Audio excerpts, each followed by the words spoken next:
Welcome back to my YouTube channel Munmun Majhi blogs. আজকে আমি আরেকটা নতুন রেসিপি নিয়ে আপনাদের কাছে চলে এসেছি। সেটা আপনাদের সাথে শেয়ার করব। সেটা হলো, মেটু কি আছে দেখি দাও। ম্যাঙ্গো। আজ এই ম্যাঙ্গো দিয়ে আমরা আচার বানাবো। মশলা দিয়ে, তেল আর মশলা দিয়ে এই আচারটা বানাবো। আপনারা দেখবেন তো? এবং অবশ্যই লাইক করবেন। কেমন? দেখতে থাকুন কিভাবে আচার তৈরি করব আমের। আমি আমের আচার তৈরি করার জন্য এই দুটো কাঁচা আম নিয়ে নিয়েছি। এটা ভালো করে ধুয়ে নিয়েছি এবং এটা ভালো করে ছুলে নেব। চলুন দেখতে থাকুন। প্রথমে এটা কেটে দেব।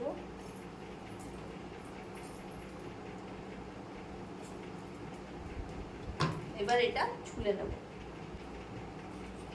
দেখুন পুরো সবুজ অংশটাও তুলে দিচ্ছি।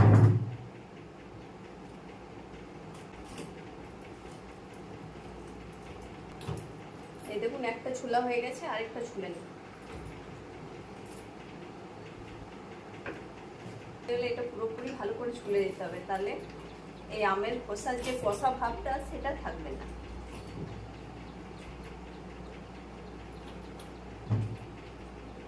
আমার মেয়েও বসে আছে আমার কাছে, ও দেখছে কিভাবে আচার তৈরি হয়। এটা তো মিষ্টি ও গ্রিন মিষ্টি। গ্রিন মিষ্টি তৈরি হয়, হ্যাঁ। দেখুন আমার মেয়ে কি বলছে, কাঁচা আম দিয়ে গ্রিন মিষ্টি তৈরি হয়। ওর গ্রিন মিষ্টি খুব ফেভারিট, জানেন তো? তাই না বেটা? হ্যাঁ। মামা চাটনি হয়? হ্যাঁ, আম দিয়ে চাটনিও হয়, আচারও হয়, মিষ্টিও হয়। অনেক কিছু রেসিপি তৈরি হয়। এই দেখুন আমি ভালো করে আমগুলো ছুলে নিয়েছি। এবার এটা কেটে নেব।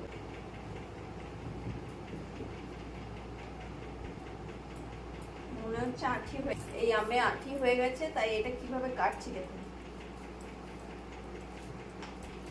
এইভাবে ছোট ছোট টুকরো করে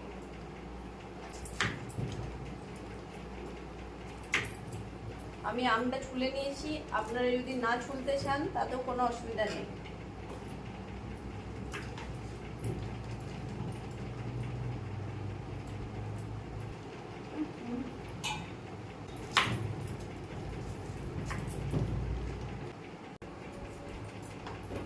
দেখুন আমার একটা আম পুরোপুরি কাটা হয়ে গেছে, আরেকটা আম কেটে নিই। চলুন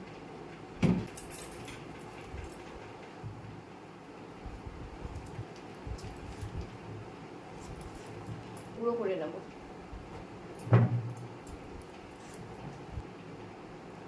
এই সাইজ করে কেটে নিয়েছি সবগুলো। এরপর এটাতে আমি নুন হলুদ মিক্স করে দেবো। এগুলোকে ভালোভাবে মিক্স করে নিলাম। দেখুন আমার মিক্স হয়ে গেছে ভালোভাবে। এরপর আমি নিজে বাড়িতে তৈরি করা কিছু মশলা এর মধ্যে অ্যাড করব। নিতে হবে কালো সর্ষে, কাঁচা ধনে, গোটা আছে কাঁচা ধনে, আর আছে গোটা জিরে, আর কিছুটা পাঁচফোড়ন। এগুলো আমি শুকনো খোলায় ভেজে নেব। চলুন এটা ভালো করে গরম হয়ে গেলে এর মধ্যে দিয়ে দেবো। সমস্ত কিছুটা এর মধ্যে ঢেলে দিচ্ছি। এটা শুকনো খোলায় ভেজে নেব।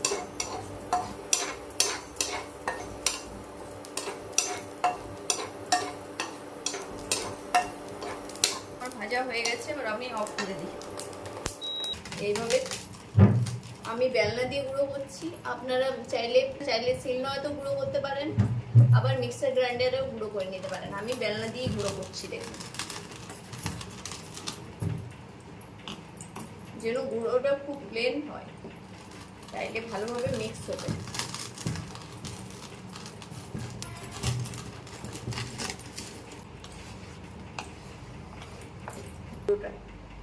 এটা আমি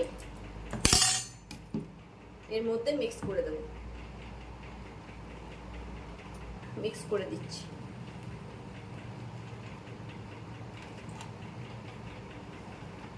আম মাখার সেন্টটা কি দারুণ।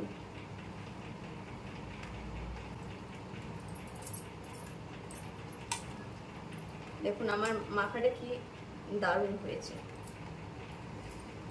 দেখছি আমি এটা এবার রোদে রেখে দেবো।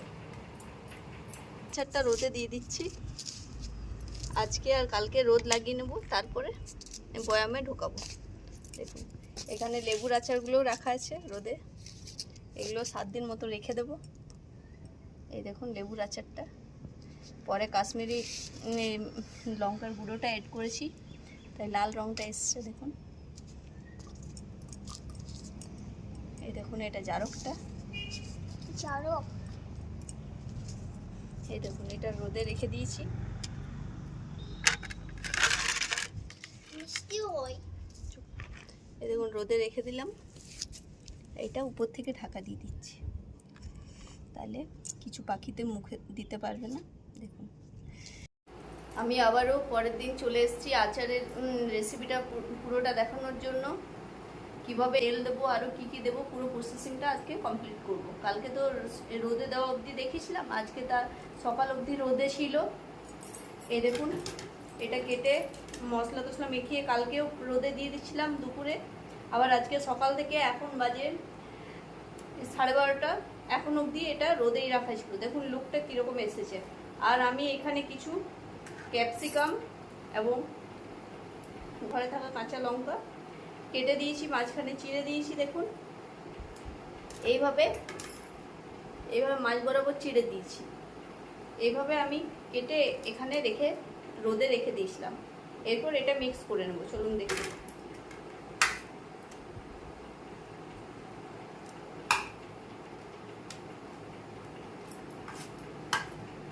দারুণ সুস্বাদু একটা গন্ধ বেরোচ্ছে, কিন্তু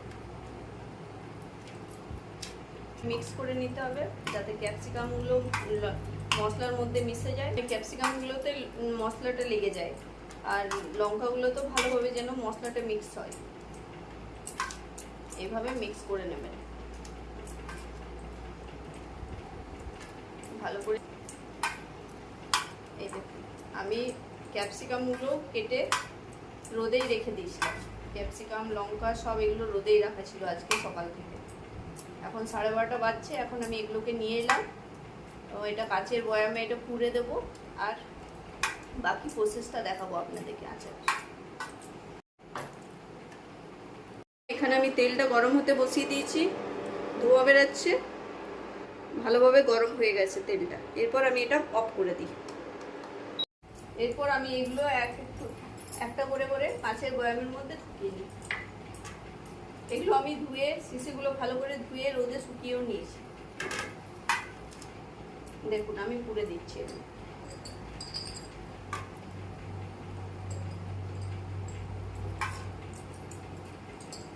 তিনটার মধ্যেই ঢুকাবো সমানভাবে। এটা পরের শিশিটাতে দিয়ে দেবো। মশলাগুলো কি সুন্দর আমের গায়ে লেগে গেছে।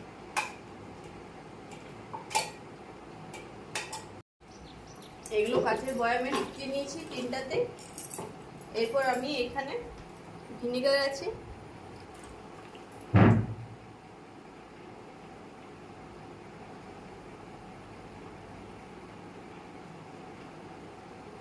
এটা আচারটা ভালো থাকবে তাই দিলাম। আপনারা লেবুর রসও দিতে পারেন, আমি একটু ভিনিগার দিয়ে দিলাম। এবং এখানে কাশ্মীরি লঙ্কার গুঁড়ো আছে, এটা আমি মাখানোর সময়ও দিয়েছিলাম যাতে কালারটা ভালো হয়, এবং এটার মধ্যেই দেবো, অল্প অল্প করে দেবো কালারের জন্য, যাতে কালারটা ভালো আসে।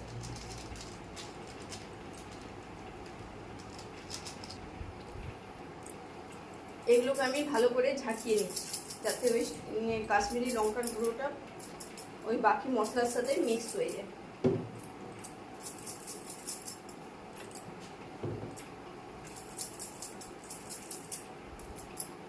এই দেখুন মিক্স হয়ে গেছে। আমি এবারে এই দেখুন আমার তেলটা ঠান্ডা হয়ে গেছে। এটা হচ্ছে হেলদি অ্যান্ড টেস্টির কাচ্চিঘানি সরষে মাস্টার্ড অয়েল। এই মাস্টার্ড অয়েলটাই আমি আচারের জন্য ব্যবহার করব। আপনারা যে সরষের তেল খান সেটাই দিতে পারেন, কোনো অসুবিধা নেই। আমি অল্প করে বানিয়েছি, আপনারা যদি বেশি করে বানাতে চান তাহলেও সেম প্রসেস।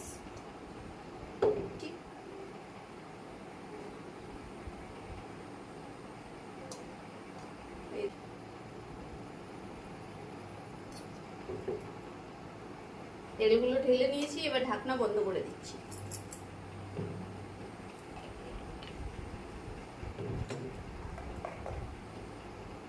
এবার ভালো করে ঝাঁকিয়ে দিই। এইভাবে ঝাঁকিয়ে দিতে হবে যাতে তেল মশলা সব একসাথে মিশে যায়। এই দেখুন আমার আচার রেডি। এই দেখুন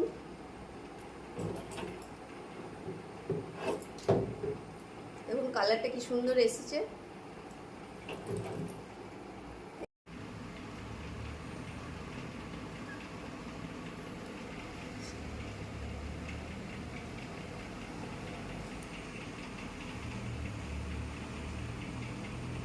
এই দেখুন বন্ধুরা, আমি এটা মিক্স ম্যাঙ্গো পিকেল তৈরি করেছি। এর মধ্যে আছে কাঁচা আম, লঙ্কা এবং ক্যাপসিকাম, এই দিয়ে আমি আচার তৈরি করেছি। এগুলোতে আমি তেল সব ঢেলে নিয়েছি এবং ঝাঁকিয়েও নিয়েছি। এরপর এটা 7 দিন মতো রোদে রাখতেই হবে, তাহলে আচারটা ভালো হবে। কারণ এটা রোদে রাখলে নরম হবে এবং খেতেও খুব টেস্টি হবে এবং ভালো হবে। 7 দিন রাখতেই হবে, তার থেকে যদি বেশি আপনারা রাখতে চান রোদে তাও রাখতে পারেন, কোনো অসুবিধা নেই। আচার রোদে দিলে ভালো থাকে, তাই আপনারা এই আচারগুলোকে রোদে অবশ্যই রাখবেন। আপনারা এইভাবে বাড়িতে আচার তৈরি করবেন। ভিডিওটা ভালো লাগলে অবশ্যই লাইক করবেন, কমেন্ট করে জানাবেন কেমন লাগলো আপনাদের ভিডিওটা, এবং অবশ্যই ভিডিওটা শেয়ার করবেন এবং প্লিজ সাবস্ক্রাইব করবেন। এবং যারা চ্যানেলে নতুন তারা সাবস্ক্রাইব করে পাশে থাকা বেল আইকনটি প্রেস করে দেবেন। টাটা বন্ধুরা, আবার দেখা হবে নতুন একটা ভিডিও নিয়ে।